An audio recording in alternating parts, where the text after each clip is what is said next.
చాలా బాధాకరం. మరి నెల్లూరు జిల్లా కందుకూరు నియోజకవర్గంలో జరిగిన దారుణాన్ని, ఒక ఇద్దరు వ్యక్తుల మధ్యలో జరిగిన విషయాన్ని కొంతమంది వైసీపీ నాయకులు శవాల మీద రాజకీయం చేసినటువంటి వైసీపీ నాయకులు, వాళ్ళకి కొత్త ఏం కాదు. వాళ్ళ పార్టీ నిర్మాణమే రాజశేఖర రెడ్డి గారి శవం మీద రాజకీయం పెట్టినటువంటి పార్టీ వైసీపీ. అలాంటి పార్టీ అక్కడ బాధితులు ఎవరైతే ఉన్నారో లక్ష్మీనాయుడు కుటుంబాన్ని పరామర్శించడానికి వెళ్ళినటువంటి వైసీపీ నాయకులు ఇది కులాల మధ్య స్విచ్ పెట్టడం కోసం, కాపు కమ్మ అని వైరం తేడం కోసం చేసినటువంటి కుట్రలో భాగంగా ఇది మేము మాట్లాడుతూ ఉన్నాం. ఈరోజు కూడా లక్ష్మీనాయుడు కుటుంబాన్ని పరామర్శించినటువంటి కాపు పెద్దలందరికీ శిరస్సు వంచి పాదాభివందనం చేస్తూ ఉన్నాం. ఎందుకంటే మన కులంలో కాపు కుటుంబానికి అన్యాయం జరిగిందని మీరు పార్టీలకు అతీతంగా వెళ్ళి ఆ కుటుంబానికి అండగా నిలబడినందుకు దాసర్ రాము గారికి కానీ, అట్లాగే ఆమంచి సోములు గారికి కానీ అందరికీ మనస్ఫూర్తిగా ధన్యవాదాలు తెలుపుకుంటున్నాం. కానీ మాకు బాధాకరం ఎక్కడంటే, ఒక ఇద్దరు వ్యక్తుల మధ్యలో జరిగిన దాన్ని రెండు కులాల మధ్య ఈ వైసీపీ నాయకులు స్విచ్ పెట్టడం అనేది చాలా బాధాకరం. ఎందుకంటే 2వ తారీఖు జరిగిన ఈ కిరాతకమైన మర్డర్ పోలీసు వారు కేసు పెట్టగానే ఎంక్వైరీ చేసి 2వ తారీఖు కేసు కట్టడం జరిగింది. కేసు కట్టడమే కాకుండా 3వ తారీఖు ఎవరైతే హత్య చేశాడో చంద్రయ్య ఆస్తులన్నీ కూడా సీజ్ చేయటం జరిగింది. మీ అందరికి తెలియని విషయం ఏంటంటే, ఎవరైతే లక్ష్మీనాయుడు ఉన్నాడో వాళ్ళ కుటుంబం కూడా 40 సంవత్సరాలుగా టీడీపీతో కలిసికట్టుగా ఉన్నారు. అక్కడ కమ్మ కాపు గొడవ ఉంటే ఒక 40 సంవత్సరాలుగా ఆ కుటుంబం వాళ్ళతో కలిసి ఉంటుందా అని మేము అడుగుతా ఉన్నాం. ఎందుకంటే ఈ రాష్ట్రంలో జరుగుతుంది, 40 సంవత్సరాలుగా ఒక 2 కులాలు కొట్టుకుంటా ఉంటే కులాలని కలిపే ఆలోచన విధానం తీసుకొచ్చిందే పవన్ కళ్యాణ్ గారు. మరి 40 సంవత్సరాలుగా టీడీపీతో ఉంటున్న కుటుంబం వ్యక్తిగతమైన కారణాల వల్ల, ఫైనాన్షియల్ ట్రాన్సాక్షన్ వల్ల వాళ్ళకి గొడవలు వచ్చినాయి. ఎవరైతే చంద్రయ్య ఉన్నాడో లక్ష్మీనాయుడు భార్యని పర్సనల్గా టార్గెట్ చేసి వేధించి ఇబ్బందులు పెట్టింది వాస్తవం. అది పోలీసు వారంతా కూడా ఎంక్వైరీ చేసి కేసు కట్టడం జరిగింది. మరి దీన్ని వేరే రకంగా చిత్రీకరిస్తున్నటువంటి వైసీపీ నాయకులందరికీ మేము ఒకటే చెప్తా ఉన్నాం. పవన్ కళ్యాణ్ గారి సంకల్పం కానీ ఆలోచన కానీ కులాలకి అతీతంగా జనసేన పార్టీ స్థాపించారు. ఒక కాపు కులమే కాదు, అణగారిన వర్గాలకు అందరికీ న్యాయం చేయాలని ఒక ఆలోచనతో 2014లో పార్టీ పెట్టి స్థాపించి ఎన్నో సమస్యల మీద పోరాడారు పవన్ కళ్యాణ్ గారు. ఆ పోరాటే తత్వం చూసే ఈ రాష్ట్ర ప్రజలు 100% స్ట్రైక్ రేట్ ఇచ్చినటువంటి ఘనత జనసేన పార్టీకి దక్కింది. ఎక్కడ ఏది మాట్లాడినా, ఎక్కడ ఏ కాపుకి అన్యాయం జరిగినా అది పవన్ కళ్యాణ్ గారే స్పందించాలని ఎందుకు మాట్లాడుతూ ఉన్నారు.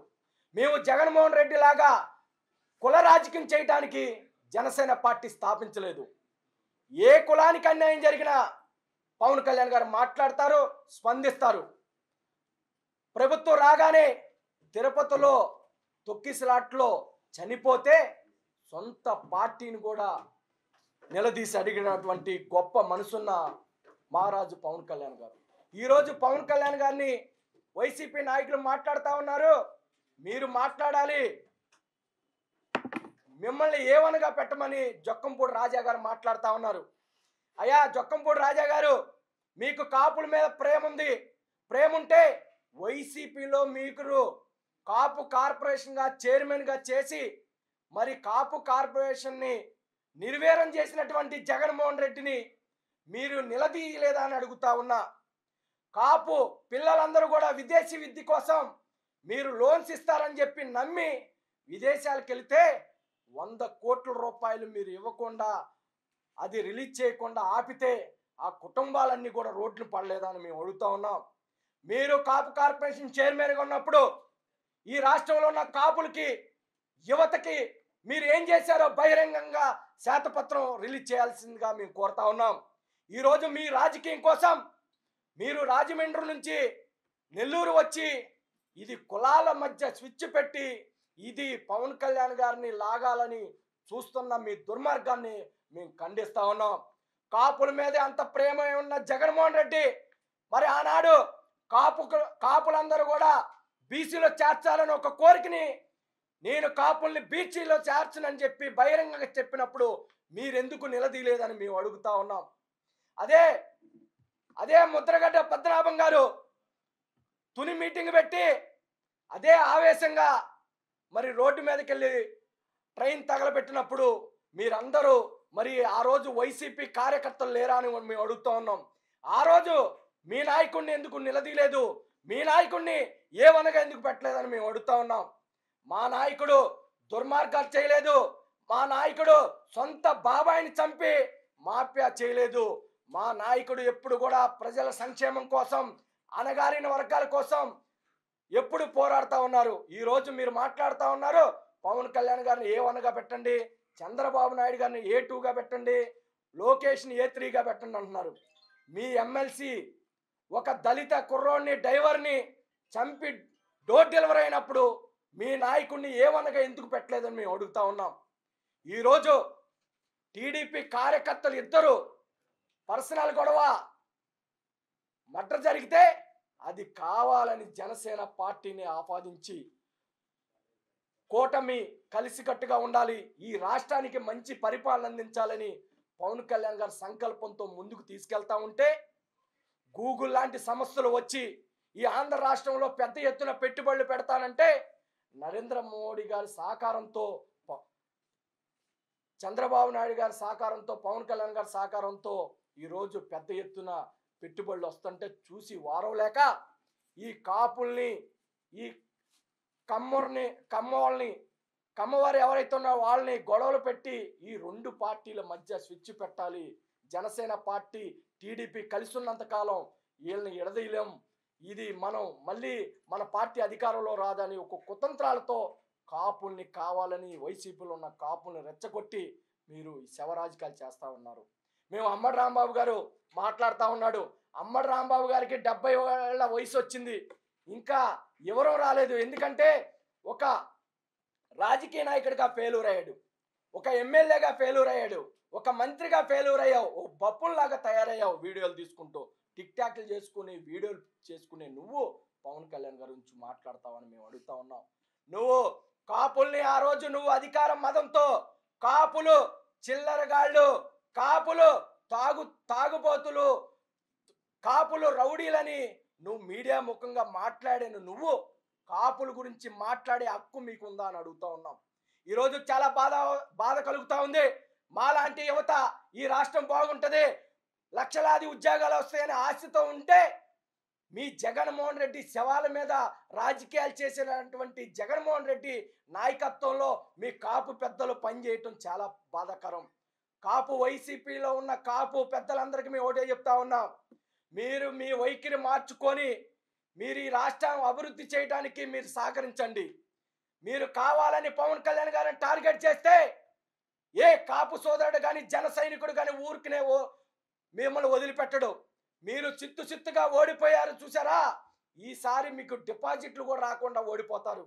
ఎందుకంటే ఈ రాష్ట్రంలో ఏదైతే 40 సంవత్సరాలుగా వంగవీటి మోహన్ రంగా గారు ఈ రాష్ట్రానికి ఆయన ప్రాణాన్ని సైతం త్యాగం చేసి పేదవారి కోసం పోరాడారో ఆ వంగవీటి మోహన్ రంగా గారి స్ఫూర్తితో మేము చెబుతా ఉన్నాం.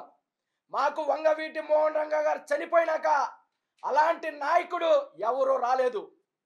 మా కాపుల కోసమే కాదు, అణగారిన వర్గాల కోసం మాకు వచ్చిన నాయకుడు ఒకే ఒక్క నాయకుడు పవన్ కళ్యాణ్ గారు. మీరు ఎన్ని చెప్పినా వంగవీటి మోహన్ రంగా గారి తర్వాత మాకు నాయకుడు ఎవరైనా ఉన్నారంటే మా కాపులకు కానీ జన సైనికులకు కానీ మాకు పవన్ కళ్యాణ్ గారు ఒక్కడే నాయకుడు. అంతేగాని మీరు పిచ్చి మాట్లాడి మీరు జగన్మోహన్ రెడ్డి మోకాల చేత నీళ్లు తాగి ఈరోజు పవన్ కళ్యాణ్ గారిని కానీ విమర్శిస్తే మాత్రం మీకు తాట తెస్తామని హెచ్చరిస్తా ఉన్నాం. ఇంకొక నాయకుడు చెప్తాడు, విజయవాడలో ఉండి చెట్టు పేరు చెప్పు కాయలు అమ్ముకునే నాయకుడు, మా రంగా గారిని మర్చిపోయారని అడుగుతా ఉన్నారు. నువ్వు మర్చిపోయి ఉంటావు. రంగా గారు చనిపోయి 40 సంవత్సరాలు అయితే నువ్వు ఎక్కడ జాబ్ చేసుకున్నావు? ఏమైపోయావు ఈ 40 ఏళ్ళు? ఇక్కడికే ఈ మధ్య వచ్చి నేను ఒరిజినల్ అని చెప్తా ఉన్నావు. వంగవీటి ఫ్యామిలీలో ఒరిజినల్ అంటే ఇద్దరే, వంగవీటి రాధా గారు, పెద్ద రాధా గారు, వంగవీటి రంగా గారు. ఆ కుటుంబంలో పుట్టిన వ్యక్తులు వంగవీటి రాధా గారు. రాధా గారు తండ్రి పేరు నిలబెడుతూ రాజకీయంగా కొన్ని ఇబ్బందులు ఉన్నప్పటికి కూడా తండ్రి పేరు ఎక్కడా మచ్చలేని నాయకుడుగా, అదేవిధంగా వంగవీటి సంతర్ గారు ఉన్నారు. ఆయన రంగా గారు చనిపోయినాక ఈ ఉద్యమం కోసం పోరాడి ఎన్నో కేసులు పెట్టించుకున్న ఫ్యామిలీలో వాళ్ళు ఉన్నారు. నువ్వు వాళ్ళని వదిలేసి నేను ఒరిజినల్ అంటావు. నువ్వు ఒరిజినల్ అయితే నీకు 2000 ఓట్లు ఎలా వస్తాయి ఈ రాష్ట్రానికి? నువ్వు చెప్పాలి. నువ్వు నీ నాయకుడిని కాపులందరూ నాయనక రమ్మని అడుగుతా ఉన్నావు. కాపులందరూ ఎవడంట పడితే వాడంట వెళ్ళటానికి నువ్వు చిల్లర పైసలు తీసుకొని చిల్లర గాళ్ళు కాదు. కాపులు కూడా ఆలోచించుకునే శక్తి ఉంది. ఈరోజు కాపులకు కానీ జన సైనికులకు కానీ నాయకత్వం ఎవరన్నా అందించాలంటే అది ఓన్లీ పవన్ కళ్యాణ్ గారి వల్ల సాధ్యమవుతుందని నమ్ముతున్నారు. మేము పవన్ కళ్యాణ్ గారి నాయకత్వంలో పనిచేస్తాం. మేము కాపుల కోసమే కాదు, జనసేన పార్టీ అన్ని కులాల కోసం అని చెప్పి మేము హెచ్చరిస్తా ఉన్నాం. మీరు ఒళ్ళు దగ్గర పెట్టుకొని మాట్లాడకపోతే మేము ఒకటే చెప్తా ఉన్నాం, అక్కడ జరిగిన హత్య మాత్రం అన్యాయం. ఆ కుటుంబానికి మేము జనసేన పార్టీ తరఫున మేము అండగా ఉంటాం, ప్రభుత్వం తరఫున కూడా అండగా ఉంటాం. మీరు ఏదైతే మీరు మాట్లాడుతున్నారో వైసీపీ నాయకులు, అది 2వ తారీఖు జరిగింది, ఎఫ్ఐఆర్ కట్టారు. ఈ ఎఫ్ఐఆర్ కాగితంలో లక్ష్మీనాయుడు తమ్ముడు పవన్ నాయుడు ఇచ్చిన స్టేట్మెంట్ వల్ల మొత్తం కూడా చదవండి, స్కాన్ కాపీలు పెడతాను. అక్కడ జరిగింది ఇంకా చాలా వివరాలు మాట్లాడతాను నేను.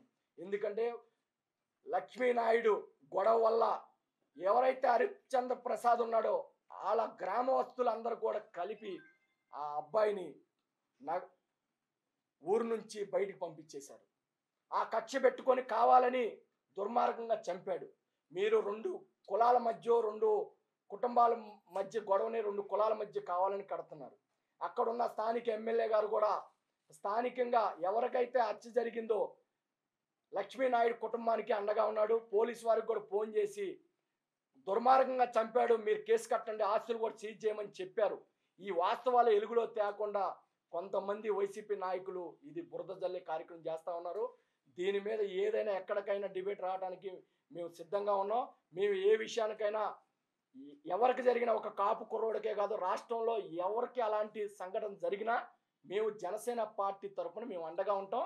మేము వైసీపీ లాగా సొంత బాబాయిని చంపి మాఫీ చేసుకునే పార్టీలు మాకు కాదు.